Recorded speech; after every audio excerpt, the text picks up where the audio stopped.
Welcome to Mathy Python, Episode 1, Problems and Puzzles.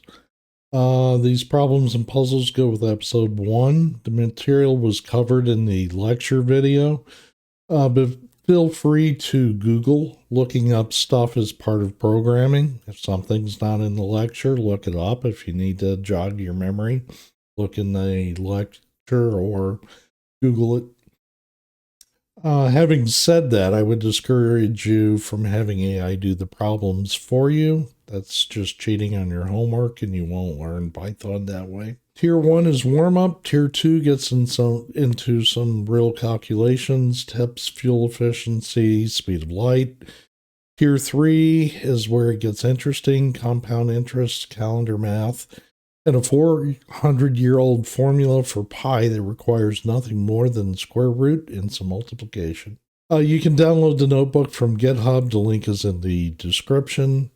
Once you have it, open up Jupyter, open up the notebook from within Jupyter, and work through the problems that are interesting to you. I would suggest doing all of them.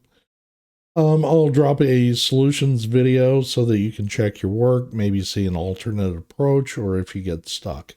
Happy programming.